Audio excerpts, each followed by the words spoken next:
1931 में लाहौर जेल से भगत सिंह ने एक पत्र लिखा जिसमें वो समझौते की ज़रूरत को लेकर बात करते हैं। वो कहते हैं, समझौता एक ऐसा ज़रूरी हथियार है जिसे संघर्ष के साथ साथ इस्तेमाल करना ज़रूरी है, लेकिन इस दौरान एक चीज़ का हमेशा ध्यान रखना चाहिए। वो है आंदोलन का उद्देश्य। जिन उद्देश्यों की प्राप्ति के लिए हम संघर्ष कर रहे हैं उनके बारे में हमें पूरी तरह से स्पष्ट रहना चाहिए। आगे भगत सिंह लिखते हैं इसी में, आप अपने शत्रु से 16 आने पाने के लिए लड़ रहे हैं।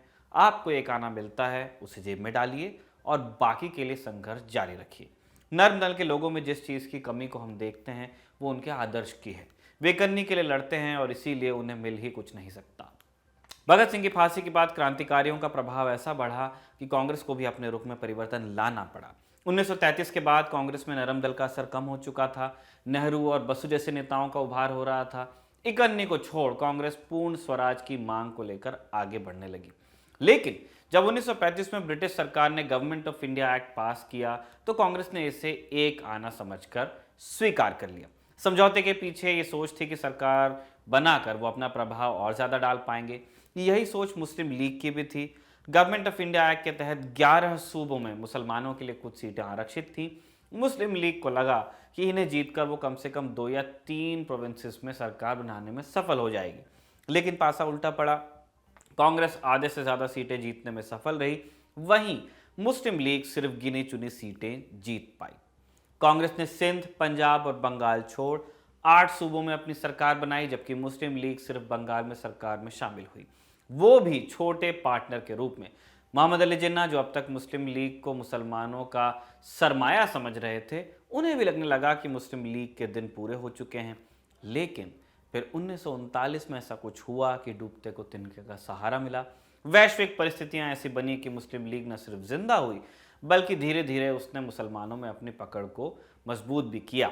इसी घटना के बाद पाकिस्तान बनाने की आधिकारिक घोषणा भी हुई।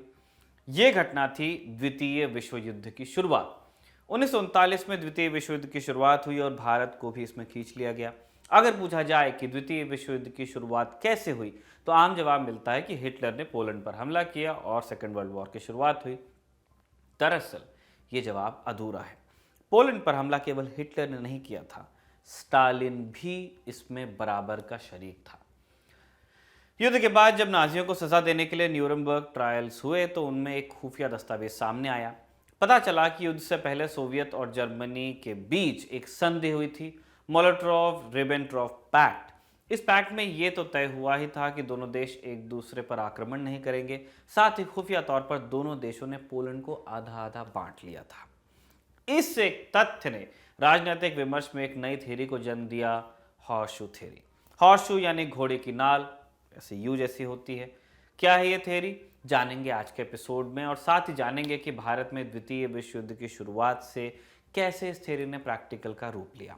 नमस्कार, मेरा नाम है निखिल और आप देख रहे हैं तारीख, जिसमें हम सुनाते हैं उस तारीख से जुड़ी भारत की ऐतिहासिक कहानियां। आज 22 दिसंबर और आज की तारीख का संबंध है डे ऑफ डिलीवरेंस से। Brought to you by Kuku FM. Download the app now. शुरुआत से पहले आपको बता दें, तारीख के इस एपिसोड के साझेदार हैं कुकू एफएम ऐप, जो कि लाए हैं ललन टॉप के दर्शकों के लिए खास ऑफर। कुकू एफएम ऐप का प्रीमियम सब्सक्रिप्शन लेने के लिए जो पहले 250 लोग लाइन में आएंगे उन्हें मिलेगा 50% का discount.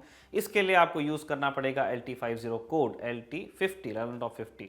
Kuku FM app Bharat में पॉडकास्टिंग के सबसे बड़े प्लेटफॉर्म्स में से एक है, जिस पर 1000 घंटे से भी ज्यादा का कंटेंट मौजूद है। साथ ही इस ऐप पर आपको मिलेंगी जाने माने वर्ल्ड लीडर्स की जीवनियाँ, आत्मकथाएं, ढेरों उपन्यास और कई तरह की ऑडियो बुक्स भी।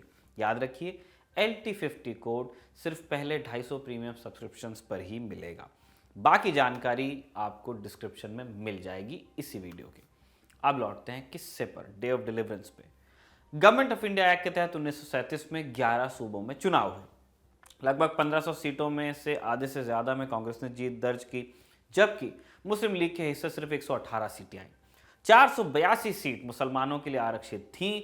इनमें भी मुस्लिम लीग सिर्फ 109 जीत पाई। आरक्षित मुस्लिम सीटों पर कांग्रेस ने सिर्फ 58 पर प्रत्याशी उतारे और इसमें से 26 जिता लिए। 11 में से 8 सूबों में कांग्रेस की सरकार बनी। ऑल इंडिया मुस्लिम लीग एक भी सूबे में सरकार नहीं बना पाई अपने बूते। चुनाव परिणाम से ये तो तय था कि अधिकतर मुसलमान कांग्रेस को अपना लीडर नहीं मानते, लेकिन मुस्लिम लीग का यह भ्रम भी टूट गया कि वो मुसलमानों की अकेली आवाज है। आरक्षित मुस्लिम सीटों पर अधिकतर लोकल मुस्लिम पार्टीज ने जीत दर्ज की थी। उस वक्त 1937 के चुनाव के बाद मुस्लिम लीग राजनीतिक रूप से शक्तिहीन हो चुकी थी। उन्हें सरकार में शामिल करने के लिए कांग्रेस ने शर्त रखी कि मुस्लिम लीग को कांग्रेस में विलय कर लेना चाहिए। जिन्ना नहीं माने और इसके बाद नेहरू हिंदू मुस्लिम एकता बढ़ाने के लिए मुसलमानों के बीच कांग्रेस को स्थापित करने में जुटे। जिन्ना भी मुस्लिम लीग के प्रचार प्रसार में लग गए और उन्होंने अलग अलग सूबे में मुस्लिम लीग के संगठन तैयार किए। इसके बाद हुई दो घटनाएं जिन्होंने जिन्ना को एक और मौका दिया। पहली घटना, बिहार और यूनाइटेड प्रोविंस की सरकार ने 1937 में डॉक्टर जाकिर हुसैन की अध्यक्षता में एक कमेटी का गठन किया। इस कमेटी का काम था भारत में बेसिक शिक्षा के लिए नीति बनाना, प्राइमरी एजुकेशन। 1938 में कमेटी ने अपनी रिपोर्ट पेश की, जिसके तहत बेसिक शिक्षा को लेकर कुछ जरूरी नियम बनाए गए, जैसे 7 से 14 साल के हर बच्चे को अनिवार्य शिक्षा, लड़कियों की शिक्षा वगैरह। कमेटी ने जो रिपोर्ट पेश की उसे कांग्रेस ने स्वीकार करते हुए वर्धा स्कीम ऑफ एजुकेशन नाम दे दिया। इसी स्कीम के तहत एक और स्कीम जुड़ी हुई थी, विद्या मंदिर स्कीम, जिसके तहत छोटे छोटे कस्बों में कम खर्च वाले स्कूल खोले जाने थे और शिक्षा का माध्यम मूल भाषा होती, जैसे हिंदी या उर्दू या जो भी लोकल लैंग्वेज है। पहली दिक्कत इन स्कूलों के नाम से खड़ी हुई। स्कूल के नाम में मंदिर जुड़े होने के चलते मुस्लिम लीग ने इसका भरपूर विरोध किया। बात फैली कि कांग्रेस मुसलमानों की संस्कृति को नष्ट करना चाहती है।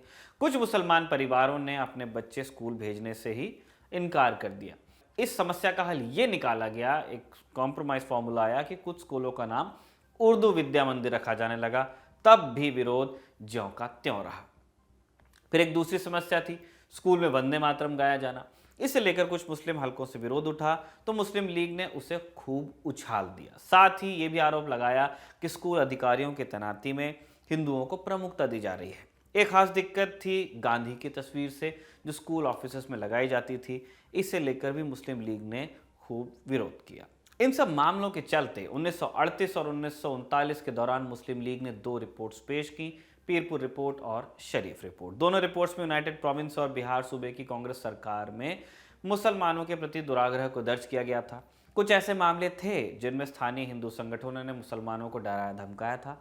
हालांकि ये बात दोनों तरफ से थी। ऐसे मामले भी थे जहां पे मुसलमानों ने हिंदुओं को डराया धमकाया था। उस टाइम माहौल थोड़ा सा चार्ज अप चल ही रहा था, लेकिन चूंकि सरकार कांग्रेस की थी, इसीलिए संदेश गया कि ये सब कांग्रेस की मिलीभगत के चलते हो रहा है और मुसलमानों को दबाया जा रहा है।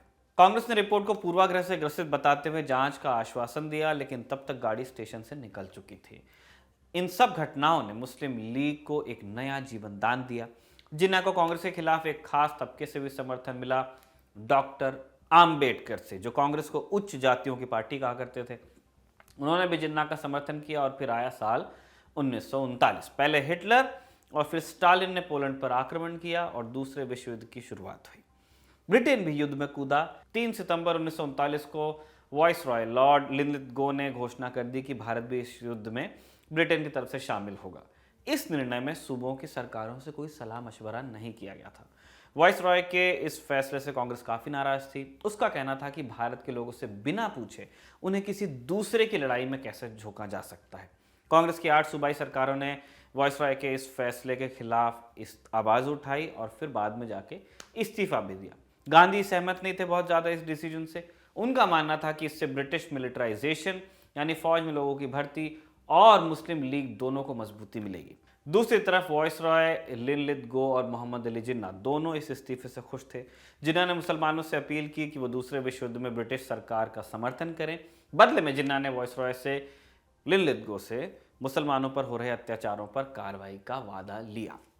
2 दिसंबर 1939 को जिन्ना ने पूरे देश के मुसलमानों से एक और अपील की। उन्होंने कहा कि मैं चाहता हूं कि भारत के मुसलमान शुक्रवार 22 दिसंबर का दिन डे ऑफ डिलीवरेंस के तौर पर मनाएं, क्योंकि कांग्रेस की सरकारों ने इस्तीफा दे दिया है और देश को कांग्रेस से निजात मिल गई है। जैसा कि लाजमी ही था, जिन्ना की इस फैसले की कांग्रेस ने जमकर निंदा की। गांधी भी समझ रहे थे कि एक यूनाइटेड संदेश के अभाव में जनता एकमुश्त रूप से विरोध नहीं करेगी। जिन्ना की अपील के एक हफ्ते बाद 9 दिसंबर 1939 को गांधी ने जिन्ना को एक खत लिखा। उन्होंने मुस्लिम लीग और कांग्रेस के एक होने का प्रस्ताव रखा और इस संबंध में एक बैठक बुलाई। ये सब चर्चा पहले से ही चल रही थी, लेकिन गांधी चाहते थे कि एक होने के लिए मीटिंग को देखते हुए जिन्ना इस जश्न को रद्द करें। कांग्रेस नेता अबुल कलाम आज़ाद ने भी इस उत्सव का विरोध किया था। 9 और 14 दिसंबर के बीच नेहरू और जिन्ना के बीच भी कई पत्रों का आदान प्रदान हुआ, लेकिन जिन्ना टस से मस नहीं हुए। वो मुसलमानों के एक तबके को ये संदेश देने में सफल होते जा रहे थे कि कांग्रेस हिंदुओं की पार्टी है। डे ऑफ डिलीवरेंस के लिए खास तौर पर 22 तारीख का दिन चुना गया, कारण कि जुमे का दिन था और इसीलिए मुस्लिम लीग इस दिन का इस्तेमाल करके कांग्रेस के सामने शक्ति प्रदर्शन करना चाहती थी। डे ऑफ डिलीवरेंस की सफलता का मतलब था पार्टीशन के लिए एक प्लेटफॉर्म मिलना। इसके बाद आज ही के दिन यानी 22 दिसंबर को देश भर में डे ऑफ डिलीवरेंस यानी यौम निजात के तौर पर मनाया गया। भिंडी बाजार बंबई में जिन्ना ने एक सभा को लीड किया और कांग्रेस को खूब खरी-खोटी सुनाई। डॉक्टर आंबेडकर भी इस सभा में शामिल हुए थे। इसके एक दिन पहले आंबेडकर ने सभा में जुड़ने की मंशा जाहिर कर दी थी, लेकिन साथ ही उन्होंने ये भी जोड़ा था अपनी बात में कि जिन समुदायों के लिए वो काम कर रहे हैं वो मुसलमानों से 20 गुना ज़्यादा प्रताड़ित हैं, दलित, डिप्रेस क्लास। और इन सब में कांग्रेस की नीतियों का दोष है, यहीं आकर के मिल रहे थे।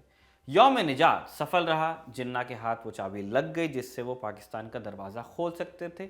इसके बाद उन्होंने सभी भाषाई पर्दों को किनारे रखते हुए मुस्लिम लीग के 1940 में हुए लाहौर अधिवेशन में साफ तौर पर कहा, हिंदू और मुस्लिम दोनों के धार्मिक विचार, दर्शन, सामाजिक रीति रिवाज और साहित्य अलग अलग हैं। दोनों ना आपस में शादी करते हैं और ना ही साथ मिल बैठकर खाते पीते हैं। हिंदू और मुस्लिम दो अलग अलग और परस्पर विरोधी विचार हैं। जीवन को लेकर उनके दृष्टिकोण अलग हैं। दोनों के इतिहास अलग अलग हैं, महाकाव्य अलग अलग हैं, यहाँ तक कि नायक भी अलग अलग ही हैं। जो एक का नायक है वो दूसरे का दुश्मन होता है और इसी तरह अक्सर एक की जीत दूसरे की हार है। इस बयान के बाद अधिवेशन में पाकिस्तान नाम के एक अलग राष्ट्र का प्रस्ताव पारित हुआ, मुसलमानों के लिए एक अलग देश। अब यहीं पर आती है हॉर्स शू थ्योरी। क्या है ये? एक उदाहरण से समझिए। मालदीव की किसी सर्द रात की बात है। मालदीव कहाँ है? भारत के नीचे श्रीलंका, श्रीलंका के और नीचे मालदीव। प्रेमी और प्रेमिका एक बेंच पर बैठे हुए हैं। आखिरी पल है, बिछड़ने की बेला नज़दीक है। पौ फटते ही दोनों का सफ़र शुरू होता है उल्टी दिशाओं में। दोनों पूर्व और पश्चिम की दिशा की ओर बढ़ते जाते हैं। एक जाता है पूरब, एक जाता है पश्चिम। दोनों ने खुद से वादा किया है कि जब तब तक चलते रहेंगे जब तक एक दूसरे से जितना संभव हो उतना दूर ना हो जाए। चलते चलते दोनों लगभग 4000 मील का सफ़र पूरा कर लेते हैं, चलते हुए और नाव में भी। दोनों को लगता है कि एक दूसरे से जितना दूर जा सकते थे चले गए। तब भी मन के किसी कोने में दोनों को एक दूसरे की याद आती रहती है। एक अंतिम बार ही सही ये सोचकर दोनों एक दूसरे के नाम को पुकारते हैं। प्रेम कहानी ये सब होता है। और तब ये पाते हैं कि दोनों एक दूसरे से महज कुछ मीटर की दूरी पर खड़े हैं। अब तक आपको शायद समझ आ गया होगा कि ऐसा कैसे हुआ। दो लोग भूमध्य रेखा यानी इक्वेटर पर किसी एक बिंदु से शुरू कर उल्टी दिशाओं में चलते रहें तो बीच में मिल जाएंगे। हालांकि दोनों बिल्कुल उल्टी दिशा में चल रहे थे। यही हॉर्स शू थ्योरी है। फ्रेंच लेखक जॉन पेरे ने यह थ्योरी दी थी, जिसके अनुसार राजनीति में एक्सट्रीम लेफ्ट या एक्सट्रीम राइट एक दूसरे के विपरीत धाराएं लग सकती हैं, लेकिन कुछ दूर जाने पर इनमें घोड़े की नाल की तरह मोड़ आता है। ये दोनों एक दूसरे के सामने आकर खड़ी हो जाती हैं। हिटलर की नाजी पार्टी और स्टालिन और माओ की कम्युनिस्ट पार्टियां पहली नज़र में एक दूसरे की विपरीत नज़र आती हैं। एक राइट विंग, एक लेफ्ट और दोनों एक्सट्रीम, लेकिन तीनों ही अपने मूल गुण में तानाशाही हैं और तीनों ही लाखों लोगों की मृत्यु का कारण बनती हैं। अकारण ही नहीं बल्कि स्टेट एक्शन से। दूसरे विश्व युद्ध में स्टालिन और हिटलर की क्या मिलीभगत थी हम आपको शुरुआत में बता चुके हैं। इसी प्रकार लाहौर अधिवेशन में जिन्ना के बयान की तब के हिंदू चरमपंथी संगठनों से तुलना करेंगे तो अंतर बताना मुश्किल जान पड़ता है। दोनों का रास्ता चाहे अलग अलग हो, तर्क अलग अलग हो, लेकिन मंजिल यही थी कि हिंदू और मुसलमान एक साथ नहीं रह सकते हैं। जो नतीजा है वो हम अब तक भुगत रहे हैं। तारीख के इस एपिसोड को लिखा था हमारे साथी कमल ने और कैमरे पर इसे रिकॉर्ड किया था हमारे दोस्त विजय ने। देखते रहिए दिल एलन टॉक।